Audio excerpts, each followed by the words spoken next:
Please stop. You are hurting me. I beg you please. Please stop, it's paining me.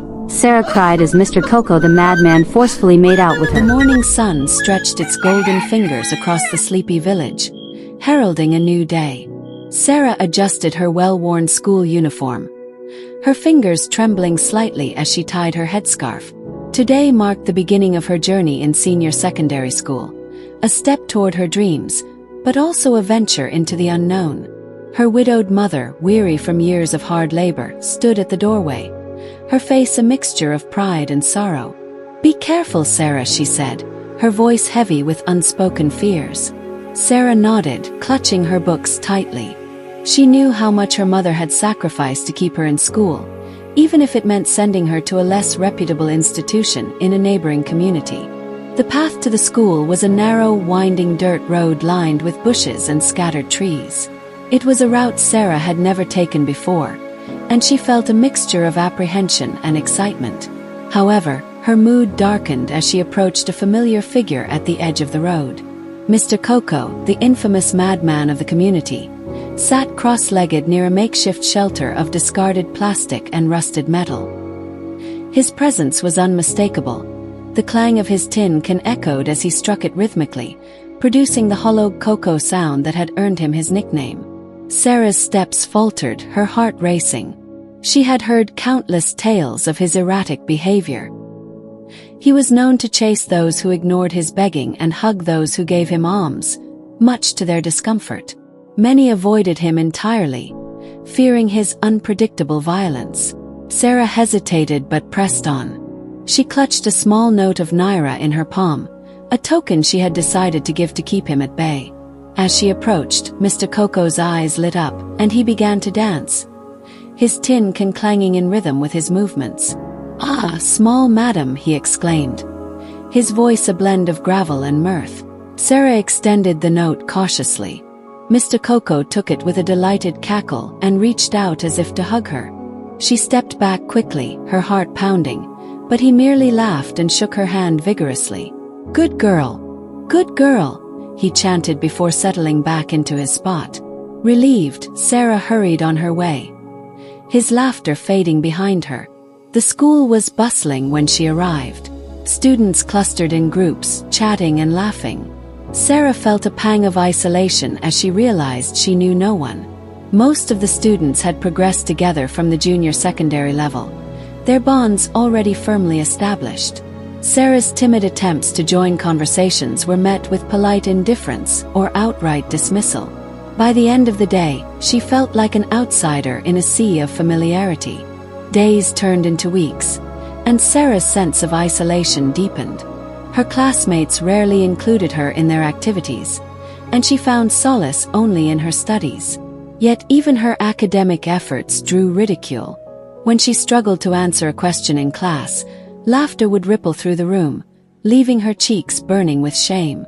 She withdrew further into herself, her only consistent interaction being the daily encounter with Mr. Koko. Over time, an unlikely bond formed between Sarah and Mr. Koko. She began to leave small offerings for him regularly, and he, in turn, treated her with a peculiar kindness. Unlike others who fled from his hugs, Sarah tolerated his eccentric gestures. She even found herself smiling at his antics, a brief reprieve from the loneliness that weighed on her. Her classmates, however, noticed this relationship and used it as further ammunition for their mockery. Whispers and snickers followed her through the hallways, but Sarah tried to ignore them. One afternoon, as Sarah walked home, two senior students blocked her path. Their sneering faces and taunting words cut deep, and when they shoved her books to the ground, she couldn't hold back her tears.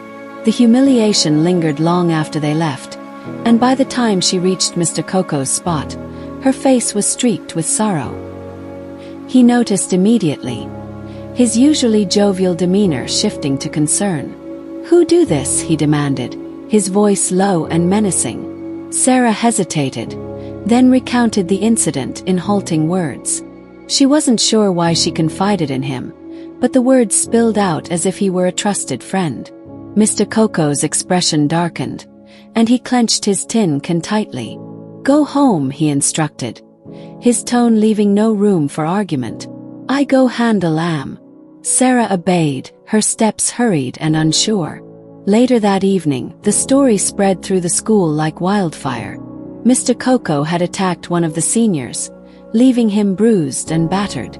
Witnesses described the scene with awe and fear.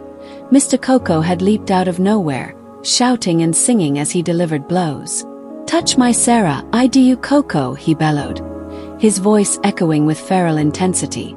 The senior's injuries were severe, but no one dared intervene. The principal called an emergency assembly the next day, warning students against bullying but also casting a wary eye toward Sarah, whose connection to the incident was undeniable. Months passed, and Sarah's relationship with Mr. Koko deepened despite her mother's stern warnings. The bond was both a source of comfort and a growing burden. Her peers' ostracism intensified, and even teachers seemed to regard her with a mixture of pity and disdain. Yet Sarah clung to the friendship, believing it to be a rare kindness in her troubled world. The illusion shattered one fateful afternoon when Mr. Koko lured her into the nearby bush under the pretense of fetching firewood. Sarah hesitated but followed, her trust in him blinding her to the danger. What unfolded was a nightmare.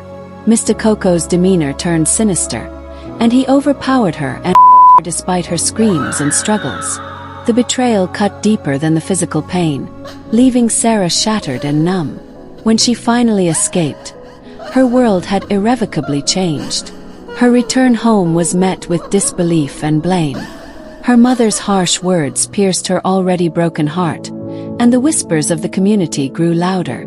In the weeks that followed, Sarah's isolation became absolute. The discovery of her pregnancy added another layer of torment, sealing her fate as a pariah. Mr. Koko, her former protector and friend, had vanished, leaving her to bear the consequences alone. Sarah's days became a blur of shame and despair. She dropped out of school, her dreams slipping further from reach. Nights were spent questioning her faith, her choices, and the cruelty of the world. Her cries went unanswered, her pleas unheard. The once vivid spark of hope in her eyes dimmed, replaced by a hollow resignation to the life that had been thrust upon her. People in the community whispered and pointed fingers at her, referring to her as the girl the madman made out with. The stigma followed her everywhere, adding to her already unbearable burden.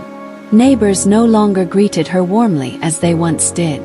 When she walked past the market square, vendors paused their conversations to glance at her with thinly veiled disdain. Children whispered and giggled behind her back, their words cutting deeper than they could understand. Even the elders, who once smiled and patted her head fondly, now avoided meeting her eyes. The isolation was suffocating, and the walls of judgment closed in on her day by day. One particularly harsh afternoon, Sarah overheard a group of women discussing her near the community well. "She's ruined," one of them said, her tone dripping with contempt. "That's what happens when you associate with madness." Another voice chimed in. "Her mother should have known better. Now look at them, both disgraced." Sarah stood frozen, her heart hammering in her chest. The weight of their words pressed down on her, and she turned away, tears blurring her vision. Even within her home, the atmosphere was heavy with unspoken tension. Her mother's anger had given way to a cold, bitter silence. The once warm evenings of shared meals and laughter were now replaced with strained quiet. Sarah longed for comfort, but her mother's eyes held only disappointment. "You brought this upon yourself," she would mutter occasionally, her words like daggers. As the weeks turned into months, Sarah's growing belly became an undeniable testament to her ordeal. The stares grew harsher, the whispers louder. She avoided the streets as much as possible, retreating into the confines of her home. Yet even there the stigma found her. Relatives who visited her mother refused to acknowledge her presence, their conversations laced with pity and scorn. What will become of her child, they wondered aloud, as if Sarah weren't within earshot. Her former classmates were no kinder. Those who saw her in passing snickered or made cruel remarks. "There goes the madman's girl," they would say, their voices carrying just enough for her to hear. The pain was relentless, and Sarah's spirit, once resilient, began to crumble under the weight of shame and alienation. The vibrant dreams she had once nurtured now seemed like distant memories, overshadowed by the harsh reality of her existence. Sarah's nights were no better. Sleep eluded her as her mind replayed the events leading to her downfall. Every whispered insult, every pointed finger, every moment of ridicule bore down on her like a relentless storm. She questioned her worth, her purpose, and the fairness of a world that seemed to revel in her suffering. Her once bright laughter was replaced by muffled sobs that echoed through the small house, unheard by a community that had turned its back on her. In her darkest moments, Sarah contemplated leaving the village entirely. The thought of starting anew in a place where no one knew her name or her past seemed like a glimmer of hope. But each time she considered it, the reality of her circumstances anchored her in place. Her growing belly was not just a reminder of her trauma. It was a responsibility she couldn't escape. Where would she go? How would she survive? These questions tethered her to the very community that had rejected her. Her mother, though distant and embittered, remained her sole companion. One evening, Sarah mustered the courage to speak to her. "Mama, I didn't ask for this," she said, her voice trembling. "I'm sorry for everything, but I need you to believe me. I need you to see me." Her mother's eyes softened momentarily, but the walls of hurt and disappointment were too high to break. "It's not just about what happened, Sarah," she replied. "It's about what it has done to us. Her name. To our lives." The conversation ended in tears, leaving Sarah more isolated than ever. Yet, despite her despair, a tiny flicker of defiance remained in her heart. She began to think about her unborn child, not as a burden, but as a spark of life that might reignite her own. The thought of protecting and nurturing her baby gave her a sense of purpose, however small. But the village was not done with its cruelty. As her pregnancy progressed, the ridicule turned into outright hostility. A group of women accosted her one afternoon as she fetched water from the well. "You have no shame walking around like that," one of them sneered. Another added, "What kind of life will that child have, born of madness?" Their words stung, but Sarah held her ground. She turned away without a word, clutching the water jar tightly, her tears mingling with the sweat on her face. Despite the relentless judgment, there were moments of unexpected kindness. An elderly woman from the outskirts of the village, known for her herbal remedies and gentle nature, approached Sarah one day. "Child," she said, her voice soft, "the world can be cruel, but you must not let it define you. You have endured more than most, and yet you are still here. That is strength." Her words, though simple, felt like a balm to Sarah's wounded soul. It was a rare reminder that not everyone saw her as a lost cause. One evening, as the sun dipped below the horizon, painting the sky in hues of orange and pink, Sarah stood outside her small home, her hand resting on her swollen belly. The pain and shame she had endured were etched into her features, but so was a quiet determination. She whispered into the twilight, a vow to herself and her unborn child. "They may call me names. They may turn away. But I will rise. I will give you a life worth living." And yet, despite her resolve, Sarah could not shake the feeling that her trials were far from over.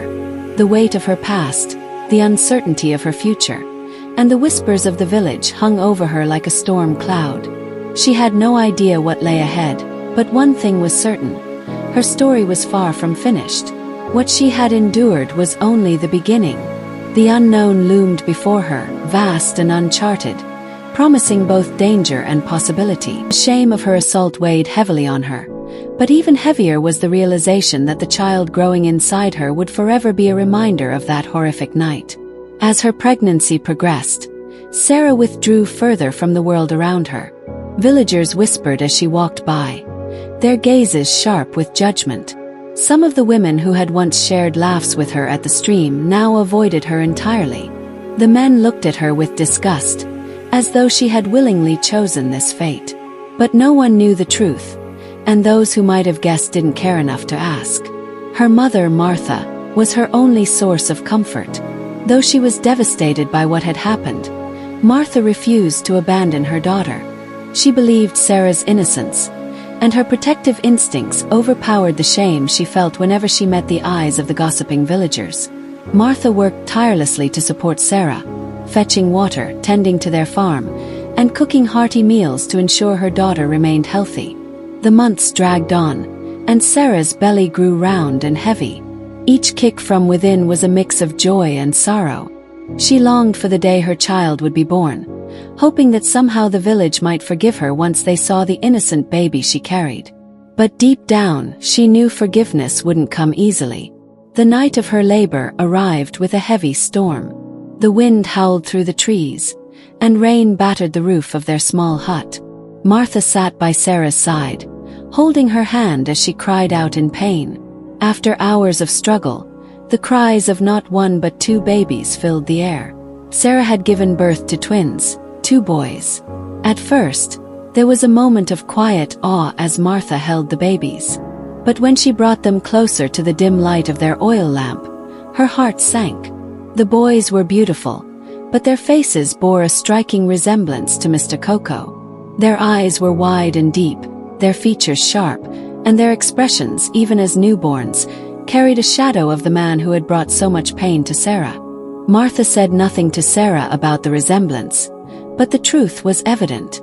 When Sarah finally held her sons, she too saw the unmistakable connection. Tears rolled down her cheeks, not from the pain of childbirth, but from the realization that her sons would bear the burden of their origins. The news of the twins spread quickly through the village.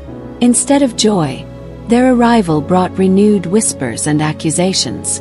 The villagers didn't see the babies as innocent children. They saw them as cursed offspring of a madman. The stigma Sarah had endured throughout her pregnancy only deepened. Martha stood by her daughter, shielding her from the villagers' venom as best she could. "They are your children," she told Sarah firmly one evening as they sat by the fire. "They are a gift no matter how they came to be.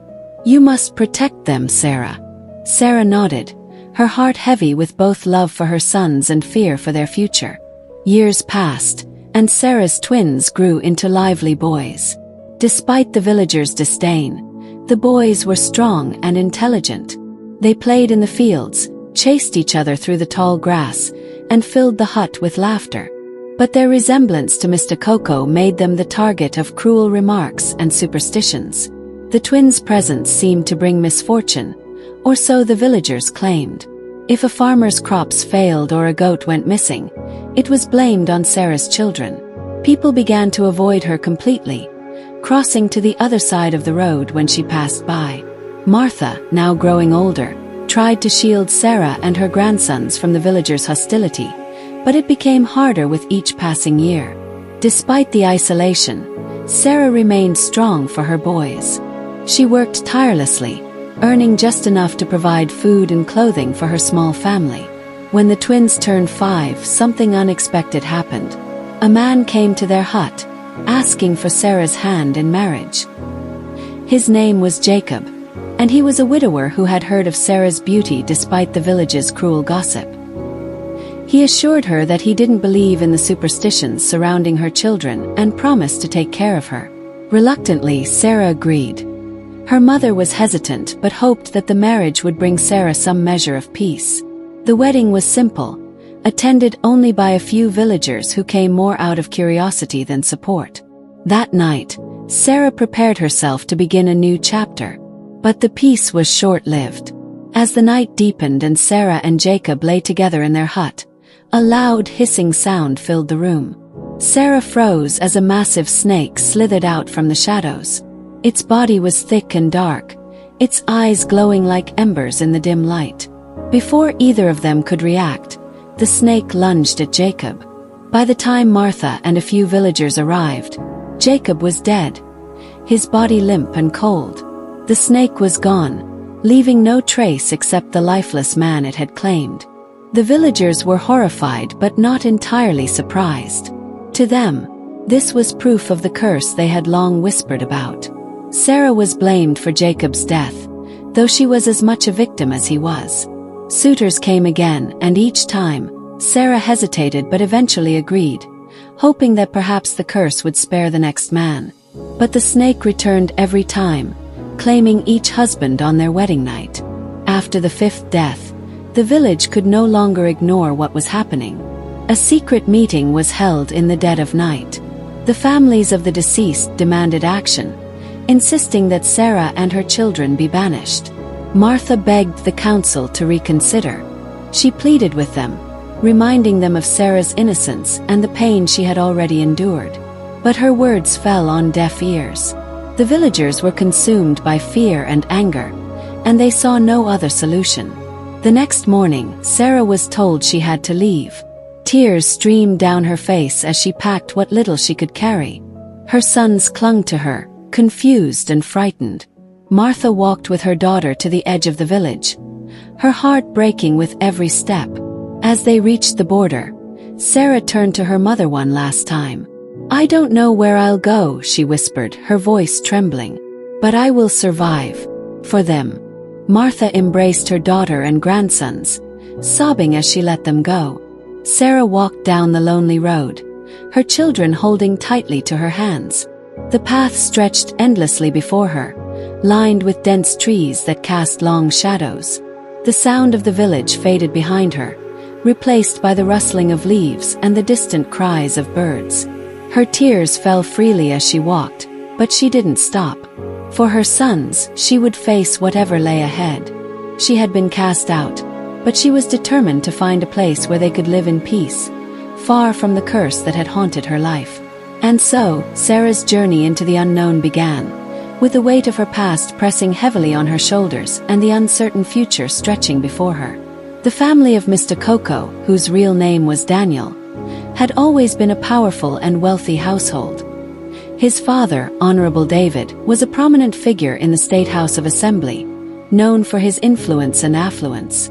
For years, the family had lived under the shadow of Daniel's mysterious affliction, a condition that transformed him into the wandering madman who had caused such chaos in Sarah's life. Daniel's descent into madness began 8 years ago when he mysteriously broke free from the chains meant to restrain him at the family estate. His escape baffled everyone, and despite the family's best efforts, he vanished without a trace. Over time, Daniel wandered from town to town, surviving in the most unpredictable ways. When he arrived in Sarah's village, it was as though fate had drawn him there, though the reasons were beyond anyone's understanding. The day Daniel assaulted Sarah was one of countless tragic consequences of his condition. To Sarah, he had appeared as a harmless stranger in need of help. She had approached him out of compassion, offering him a small naira note and a bit of food, only to have her kindness repaid with violence. After that fateful day, Daniel disappeared from the village as suddenly as he had arrived, leaving Sarah to grapple with the devastating aftermath. Far from the village, Daniel's father, Honorable David, had not given up hope of finding his son.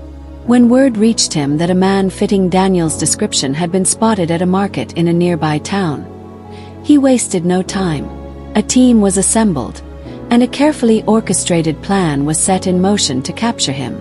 The operation unfolded at the market junction. Daniel, drawn by the scent of freshly baked bread, was lured into a car. The scene was tense but efficient, and soon Daniel was back in his father's custody. This time the family took no chances. He was confined to his room, chained to ensure he wouldn't escape again. Desperate for answers and a permanent solution, Honorable David sought the counsel of a renowned spiritual man known for his extraordinary insights. The spiritual man arrived at the estate and conducted a thorough examination of Daniel's condition.